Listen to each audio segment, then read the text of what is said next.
ਦਰਸ਼ਕੋ break ਤੋਂ ਬਾਅਦ ਤੁਹਾਡਾ ਸਵਾਗਤ ਹੈ ਜੀ। ਡਾਕਟਰ ਸਾਹਿਬ ਅੱਜ ਦੇ ਇਸ਼ੂ ਬਾਰੇ ਗੱਲਬਾਤ ਕਰਾਂਗੇ, ਕੀ ਕਹਿਣਾ ਚਾਹੋਗੇ ਤੁਸੀਂ? ਦੇਖੋ ਅੱਜ ਦੋ ਖਬਰਾਂ ਬੜੀਆਂ ਪ੍ਰੋਮੀਨੈਂਸ ਵਾਲੀਆਂ ਰਹੀਆਂ। ਭਾਰਤ ਦੇ ਫਾਈਨੈਂਸ ਮਿਨਿਸਟਰ ਨੇ ਮੰਨਿਆ ਕਿ ਭਾਰਤ ਦੀ ਜਿਹੜੀ ਇਕੋਨਮੀ ਹੈ ਉਹ ਬੜੀ ਸਲੋ ਡਾਊਨ ਹੋਈ ਹੈ, 6 ਪੁਆਇੰਟ ਦੇ ਨੇੜੇ ਆ ਗਈ ਜੀ, ਜਿਹੜੀ ਪਿਛਲੇ ਇਸ ਕੁਆਟਰ 'ਚ ਹੋਰ ਵੀ ਥੱਲੇ ਗਈ। ਔਰ ਹੁਣੇ ਉਹਨਾਂ ਦੇ ਐਕਸਪਰਟ ਵੀ ਮੰਨਣ ਲੱਗ ਗਏ ਕਿ ਜਿਹੜੀ ਡੀਮੋਨੀਟਾਈਜੇਸ਼ਨ ਦੇ ਨਾਂ ਥੱਲੇ, ਨੋਟਬੰਦੀ ਦੇ ਨਾਂ ਥੱਲੇ ਜੋ ਕੀਤਾ ਉਸ ਨੇ ਆਪਣਾ ਰੰਗ ਦਿਖਾਇਆ।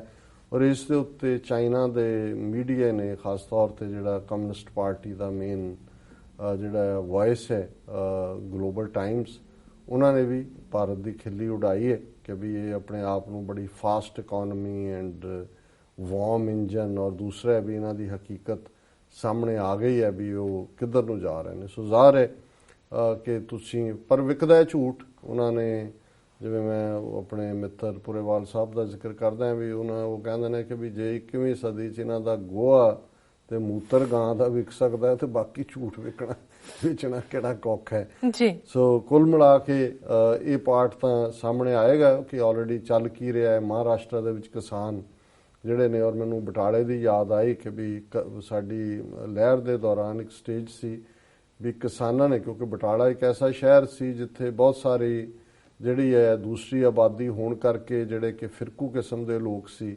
ਉਹ ਸਿੱਖਾਂ ਤੇ ਹਮਲੇ ਵੀ ਕਰਦੇ ਸੀ। ਉਹਨਾਂ ਦੇ ਬਾਜ਼ਾਰਾਂ 'ਚ ਇਹਨਾਂ ਦਾ ਜਨਸੰਘ ਦਾ ਜ਼ੋਰ ਹੁੰਦਾ ਸੀ ਜੀ। ਔਰ ਇੱਕ ਸਟੇਜ ਤੇ ਫਿਰ ਉਹਨਾਂ ਨੇ, ਪਿੰਡਾਂ ਵਾਲਿਆਂ ਨੇ ਆਲੇ ਦੁਆਲੇ ਆ ਕੇ ਤੇ ਘੇਰ ਲਿਆ। ਉਹਨਾਂ ਨੇ ਕਿਹਾ ਕਿ ਜੀ ਅਸੀਂ ਅੰਦਰ ਕੋਈ ਵੀ ਜਿਹੜਾ ਉਹ ਕਣਕ ਜਾਂ ਚੌਲ ਜਾਂ ਦੁੱਧ, ਸਬਜ਼ੀਆਂ ਜੋ ਰੋਜ਼ਾਨਾ ਇਸਤੇਮਾਲ ਦੀਆਂ ਚੀਜ਼ਾਂ ਉਹ ਜਾਣ ਨਹੀਂ ਦੇਣੀਆਂ।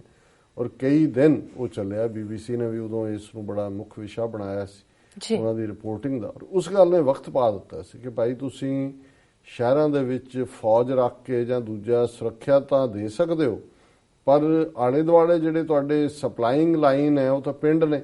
ਤੇ ਜੇ ਪਿੰਡਾਂ ਵਾਲੇ ਇਹ ਕਹਿਣ ਵੀ ਨਹੀਂ ਜਾਣ ਦੇਣਾ, ਤੁਹਾਡੇ ਸਟਾਕ 2 ਦਿਨ 3 ਦਿਨ 4 ਦਿਨ ਕਿੱਥੋਂ ਖਾਓਗੇ? ਦੁੱਧ ਬੱਚਿਆਂ ਨੂੰ ਕਿੱਥੋਂ ਦਿਓਗੇ? ਸਬਜ਼ੀਆਂ ਕਿੱਥੋਂ ਦਿਓਗੇ? ਜਾਂ ਹਰ ਚੀਜ਼। ਔਰ ਮੈਂ ਇਹ ਦੇਖ ਰਿਹਾ ਸੀ ਵੀ ਜਿਹੜਾ ਇਹਨਾਂ ਦੇ ਹੱਥ 'ਚ ਇੱਕ ਪਾਸੇ ਕਿਉਂਕਿ ਝੂਠ ਵੇਚ ਰਹੇ ਨੇ, ਆਮ ਲੋਕ ਸਫਰ ਕਰ ਰਹੇ ਨੇ। ਔਰ ਜਿਹੜੇ ਕਿਸਾਨਾਂ ਦੇ ਆਤਮਘਾਤ ਨੇ, ਸਿਰਫ ਪੰਜਾਬ 'ਚ ਨਹੀਂ, ਮਹਾਰਾਸ਼ਟਰ 'ਚ ਬਹੁਤ ਵੱਡੀ ਗਿਣਤੀ ਜਿਹੜੇ ਕਿਸਾਨ ਨੇ ਉਹ ਆਤਮਘਾਤ ਕਰ ਰਹੇ ਨੇ ਜੀ। ਉਹਨਾਂ ਦਾ ਜਿਹੜਾ ਵਿਦਰਭਾ ਰੀਜਨ ਹੈ ਉਹ ਤਾਂ ਆਲਮੋਸਟ ਕਿਸਾਨਾਂ ਦੀ ਜਿਹੜੀ ਹੈ ਉਹ ਮੜੀ ਬਣਿਆ ਹੋਇਆ, ਕਬਰ ਬਣਿਆ ਹੋਇਆ। ਔਰ ਇਹੀ ਹਾਲ ਇਵਨ ਗੁਜਰਾਤ ਦੇ ਵਿੱਚ ਵੀ ਹੈ, ਕੇਰਲਾ ਦੇ ਵਿੱਚ ਵੀ ਹੈ, ਕਰਨਾਟਕਾ, ਆਂਧਰਾ ਦੇ ਵਿੱਚ ਵੀ ਵੱਡੀ ਗਿਣਤੀ 'ਚ ਫਾਰਮਰ ਸੁਸਾਈਡਸ ਹੋ ਰਹੇ ਨੇ। ਸੋ ਮਹਾਰਾਸ਼ਟਰ ਦੇ ਕਿਸਾਨਾਂ ਨੇ ਜਿਹੜਾ ਉਹ ਇਸ ਦੇ ਉੱਤੇ ਐਕਟੀਵਿਟੀ ਸ਼ੁਰੂ ਕੀਤੀ ਹੈ। ਔਰ ਹੁਣ ਤਾਂ ਅੱਜ ਤਾਂ ਖਬਰਾਂ 'ਚੋਂ ਗਾਇਬ ਸੀ, ਕੱਲ ਸੀ ਕਿ ਉਹਨਾਂ ਕਿਸਾਨਾਂ ਨੇ 4 ਚਫੇਰੇ ਬੰਬਈ ਔਰ ਦੂਜੇ ਸ਼ਹਿਰ ਘੇਰ ਲਏ ਨੇ। ਉਹਨਾਂ ਨੇ ਕਿਹਾ ਵੀ ਅਸੀਂ ਕੁਝ ਵੀ ਸ਼ਹਿਰ 'ਚ ਨਹੀਂ ਜਾਣ ਦੇਣਾ ਹੈ। ਉਹ ਦੁੱਧ, ਸਬਜ਼ੀਆਂ, ਈਵਨ ਜਿੱਥੋਂ ਟੈਂਕਰ ਭਰੇ ਹੋਏ ਉਹਨਾਂ ਨੇ ਡੋਲ ਦਿੱਤੇ ਨੇ। ਔਰ ਇਹ ਜਦੋਂ ਤੁਸੀਂ ਕਿਸੇ ਸਮਾਜ ਦੇ ਵਿੱਚ ਇਸ ਲੈਵਲ ਤੇ ਜਦੋਂ ਕਿਸਾਨ ਖਲੋ ਜਾਂਦਾ ਹੈ, ਕਿਸਾਨ ਦਾ ਰੋਲ ਉਹ ਬੇਸ਼ੱਕ ਚੁੱਪਚਾਪ ਧੁੱਪ ਦੇ ਵਿੱਚ, ਤੇਜ਼ ਹਵਾ 'ਚ, ਬਲਦੀਆਂ ਲੂਹਾਂ ਦੇ ਵਿੱਚ, ਠੰਡੇ ਜਖ ਕੱਕਰ ਰਾਤਾਂ ਨੂੰ ਲੱਗਾ ਹੁੰਦਾ, ਪਰ ਜਦੋਂ ਉਹਦੇ ਸਬਰ ਦਾ ਪੈਮਾਨਾ ਭਰਦਾ ਔਰ ਦੁਨੀਆ ਦੇ ਵਿੱਚ ਫਿਰ ਜਿਹੜੇ ਰੈਵੋਲੂਸ਼ਨਸ ਨੇ, ਜੇ ਚਾਈਨਾ ਦੇ ਵਿੱਚ ਤਬਦੀਲੀ ਆਈ ਤੇ ਉਹ ਕਿਸਾਨਾਂ ਨੇ ਲਿਆਂਦੀ, ਚਾਈਨੀਜ਼ ਰੈਵੋਲੂਸ਼ਨ। ਔਰ ਜੇ ਅਸੀਂ ਇਵਨ ਪੰਜਾਬ ਦੇ ਹਵਾਲੇ ਨਾਲ ਵੀ ਗੱਲ ਕਰਦੇ ਹਾਂ, ਜਿਹੜੀ ਸਿੱਖ ਰੈਵੋਲੂਸ਼ਨ ਦੀ ਗੱਲ ਸੀ, ਸਿੱਖ ਰੈਵੋਲੂਸ਼ਨ ਦੀ ਜਿਹੜੀ ਰੀੜ੍ਹ ਦੀ ਹੱਡੀ ਆ ਉਹ ਕਿਸਾਨ ਸੀ, ਫਾਰਮਰ ਸੀ ਜੀ। ਔਰ ਇਹੀ ਉਹਨਾਂ ਦੇ ਹੱਥ ਜਦੋਂ ਪਾਵਰ ਆਈ ਤੇ ਫਿਰ ਜ਼ਾਹਰ ਹੈ ਕਿ ਭੂਰਿਆਂ ਵਾਲੇ ਰਾਜੇ ਕੀਤੇ, ਮੁਗਲਾਂ ਜ਼ਹਿਰ ਪਿਆਲੇ ਪੀਤੇ। ਇਹ ਸਾਈਂ ਬੁੱਲੇ ਸ਼ਾਹ ਕਹਿੰਦੇ ਨੇ ਕਿ ਵੀ ਮੁਗਲ ਜਿਹੜੇ ਖਾਨਦਾਨੀ ਰੂਲਰ ਸੀ, ਫਿਰ ਉਹਨਾਂ ਨੇ ਇੱਕ ਹੋਰ ਥਾਂ ਉਹਨਾਂ ਨੇ ਇਹ ਕਿਹਾ ਕਿ ਵੀ ਇਹ ਜੱਟਾਂ ਦੇ ਹੱਥ 'ਚ ਜਿਹੜੇ ਬਿਲਕੁਲ ਥੱਲੇ ਸੀ ਉਹਨਾਂ ਦੇ ਹੱਥ 'ਚ ਉੱਪਰਲੀ ਪਾਵਰ ਆ ਗਈ। ਸੋ ਕਿਸਾਨ, ਜੱਟ ਕਿਸਾਨ ਦਾ ਸੂਚਕ ਹੈ ਕਿ ਜੇ ਜਦੋਂ ਫਾਰਮਰ ਖਲੋਂਦਾ, ਔਰ ਇਹ ਬੇਸ਼ੱਕ ਕਿਸਾਨ ਮੂਵਮੈਂਟ 80s ਦੇ ਵਿੱਚ ਵੀ ਖੜੀ ਹੋਈ, ਬਹੁਤ ਸਾਰਿਆਂ ਨੇ ਉਹਦਾ ਫਾਇਦਾ ਚੁੱਕ ਕੇ ਆਪਣੀਆਂ, ਚੌਧਰੀ ਚਰਨ ਸਿੰਘ ਹੋਏ ਜਾਂ ਕਿਸਾਨ ਮਹਿੰਦਰ ਸਿੰਘ ਟਕੈਤ ਕਰਕੇ ਯੂਪੀ ਦਾ ਸੀ, ਪੰਜਾਬ ਦੇ ਵਿੱਚ ਵੀ ਇਦਾਂ ਦੇ ਕਰੈਕਟਰ ਆਏ ਜਿਹੜੇ ਕੋਈ ਬਾਦਲ ਦੇ ਕੰਢਾਰੇ ਚੜ ਗਿਆ, ਕੋਈ ਆਪਣਾ ਟਿਕਟਾਂ ਲੈ ਕੇ ਬਹਿ ਗਏ। ਪਰ ਜੋ ਡਿਸਕੰਟੈਂਟ ਚੱਲ ਰਿਹਾ ਅੱਜ ਵੀ ਭਾਰਤ ਦੇ ਵਿੱਚ 65-70% ਲੋਕਾਂ ਦੀ ਰੋਟੀ ਰੋਜ਼ੀ ਖੇਤੀਬਾੜੀ ਦੇ ਉੱਤੇ ਆ, ਉਹ ਤੁਹਾਡਾ ਹੱਬ ਹੈ। ਸੋ ਉਹ ਵੀ ਇੱਕ ਇੰਟਰਸਟਿੰਗ ਵਿਸ਼ਾ ਆਉਣ ਵਾਲੇ ਦਿਨਾਂ 'ਚ ਕਿ ਵੀ ਇਹ ਜਿਹੜਾ ਕੱਟ ਆਫ ਹੈ ਸ਼ਹਿਰਾਂ ਨੂੰ ਲਾਈਨ ਕਰਨ ਦੀ, ਇਹ ਕਿੱਧਰ ਨੂੰ ਲੈ ਕੇ ਜਾਏਗੀ।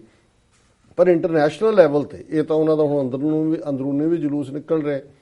ਇੰਟਰਨੈਸ਼ਨਲ ਫੋਰਨ ਪਾਲਿਸੀ 'ਚ ਸਰਕਾਰ ਦਾ ਕੀ ਹਾਲ ਹੋਇਆ, ਨਿਊਕਲੀਅਰ ਸਪਲਾਇਰ ਗਰੁੱਪ 'ਚ ਨਾ ਵੜੇ ਨਾ ਵੜਨ ਦਾ ਉਹਨਾਂ ਦਾ ਕੋਈ ਮੁਕਾਮ ਹੈ। ਚਾਈਨਾ ਪਾਕਿਸਤਾਨ ਇਕਨੋਮਿਕਲ ਕੋਰੀਡੋਰ ਇਹਨਾਂ ਦੀ ਵਿਰੋਧਤਾ ਦੇ ਬਾਵਜੂਦ ਜਿਹੜਾ ਉਹ ਇੰਨੇ ਗ੍ਰੈਂਡ ਸਟਾਰਟ ਨਾਲ ਬੀਜਿੰਗ 'ਚ ਹੋਇਆ। 28-29 ਦੇਸ਼ਾਂ ਦੇ ਪ੍ਰੈਜ਼ੀਡੈਂਟ ਪ੍ਰਾਈਮ ਮਿਨਿਸਟਰ ਆਏ, 120 ਤੋਂ ਜ਼ਿਆਦਾ ਦੇਸ਼ਾਂ ਨੇ ਨੁਮਾਇੰਦੇ ਭੇਜੇ ਔਰ ਈਵਨ ਭਾਰਤ ਦੇ ਗੁਆਂਢੀ ਉਹ ਬੰਗਲਾਦੇਸ਼ ਹੋਏ, ਭੂਟਾਨ ਹੋਏ, ਮਾਲਦੀਵਸ ਹੋਏ, ਨੇਪਾਲ ਹੋਏ, ਪਾਕਿਸਤਾਨ ਤਾਂ ਹੈ ਹੀ ਸੀ, ਉਹ ਸਾਰੇ ਉਹਦਾ ਹਿੱਸਾ ਬਣੇ ਔਰ ਉਸ ਸਾਰੇ ਦੇ ਥੱਲੇ ਇਹਨਾਂ ਦੀ ਇੰਨੀ ਡੀਪਰ ਇਹਨਾਂ ਦਾ ਜਲੂਸ ਨਿਕਲਿਆ।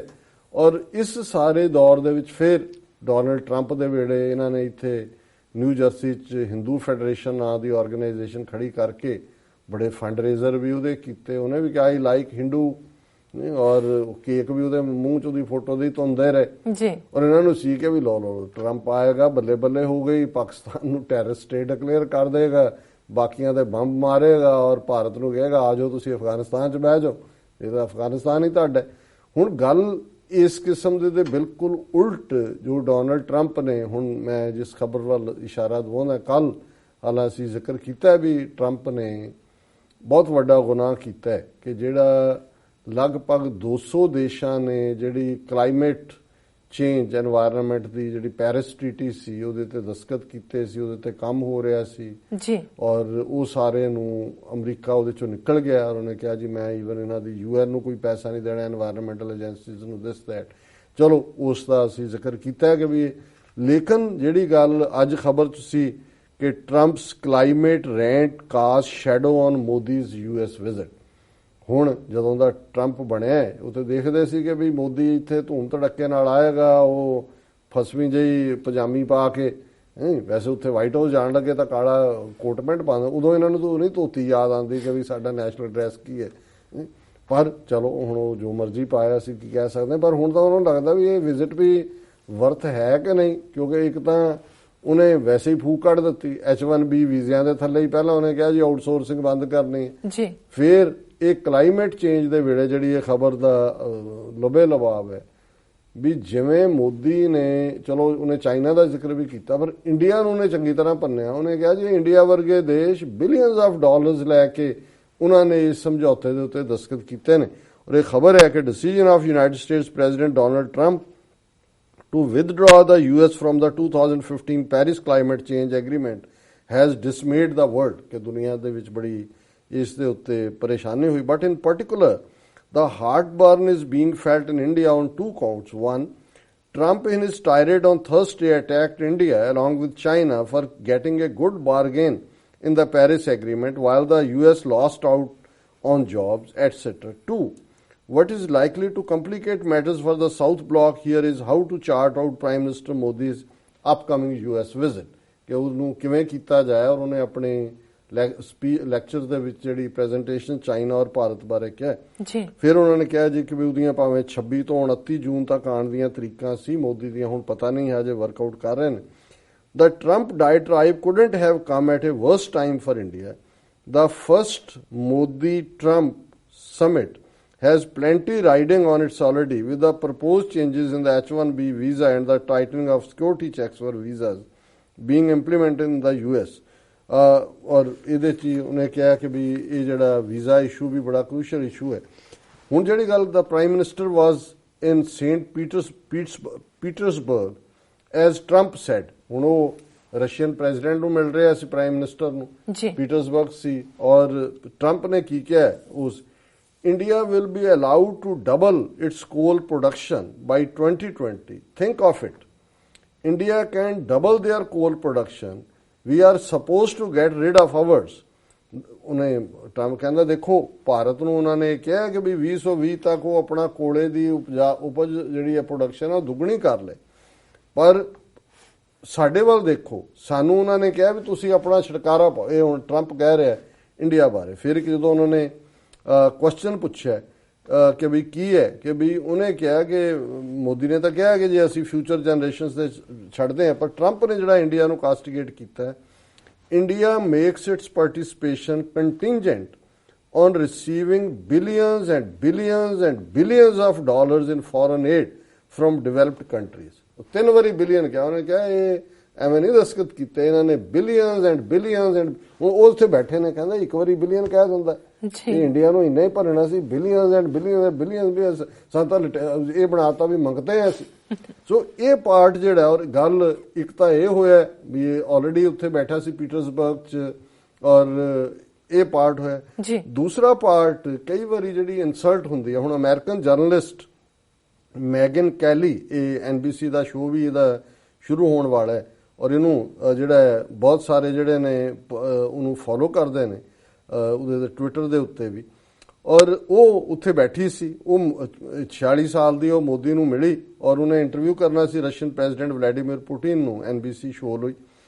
ਤੇ ਹੁਣ ਮੋਦੀ ਨੇ ਉਸ ਅਮਰੀਕਨ ਜਰਨਲਿਸਟ ਨੂੰ ਕਿਹਾ, ਉਹਨੇ ਕਿਹਾ ਕਿ ਜੀ I have seen your picture with an umbrella in St. Petersburg, you have posted on Twitter। Modi ਕਹਿੰਦਾ ਜੀ ਤੁਸੀਂ ਛਤਰੀ ਫੜ ਕੇ ਜਿਹੜੀ ਆਪਣੇ ਫੋਟੋ ਖਿਚਾਈ ਸੀ ਨਾ, ਉਹ ਮੈਂ ਦੇਖੀ ਹੈ ਟਵਿੱਟਰ ਤੇ। ਤੇ ਉਹ ਅੱਗੋਂ ਕਹਿੰਦੇ oh really did you, are you on Twitter? ਉਹਨੂੰ ਮੋਦੀ ਨੂੰ ਅੱਛਾ ਤੂੰ ਦੇਖੀ ਮੇਰੀ ਫੋਟੋ, ਦੇਖੀ ਤੂੰ ਟਵਿੱਟਰ ਤੇ ਹੈ? ਉਹ ਕਹਿੰਦਾ ਵੀ ਮੋਦੀ ਨੂੰ ਪਤਾ ਨਾ। ਹੁਣ ਮੋਦੀ ਦਾ ਇਹ ਕਲੇਮ ਕਰਦਾ ਜੀ 30 ਮਿਲੀਅਨ ਟਵਿੱਟਰ ਤੇ ਲੋਕ ਨੇ, ਸਭ ਤੋਂ ਜ਼ਿਆਦਾ ਜਿਹੜੇ ਟਵਿੱਟਰ ਤੇ ਫੋਲੋ ਕਰਦੇ ਨੇ ਮੋਦੀ ਨੂੰ ਕਰਦੇ ਨੇ। ਹੁਣ ਇਹ ਮੈਗਨ ਕੈਲਰ ਨੂੰ ਕਹਿੰਦੇ really R you on Twitter? ਇਹ ਇਹਨਾਂ ਦੀ ਬੇਇੱਜ਼ਤੀ ਵਾਲੀ ਗੱਲ ਸੀ। ਉਹਨੇ ਕਿਹਾ ਵੀ ਇਹਨਾਂ ਨੂੰ ਪਤਾ ਨਹੀਂ ਲੱਗ ਰਿਹਾ, ਔਰ ਜਿਹੜਾ ਮੀਡੀਆ ਉਹਨਾਂ ਦੇ ਆਪਣੇ ਰੱਖੇ ਹੋਏ ਨੇ ਉਹ ਟ੍ਰੋਲ ਕਰ ਰਹੇ ਨੇ ਉਹਨੂੰ, ਕਿ ਉਹਨੂੰ ਰਿਸਰਚ ਕਰਨੀ ਚਾਹੀਦੀ ਸੀ। ਮੋਦੀ ਦੇ 30 ਮਿਲੀਅਨ ਫਾਲੋਅਰ ਨੇ ਔਰ ਇਹ ਹੋ ਗਿਆ ਉਹ ਹੋ ਗਿਆ।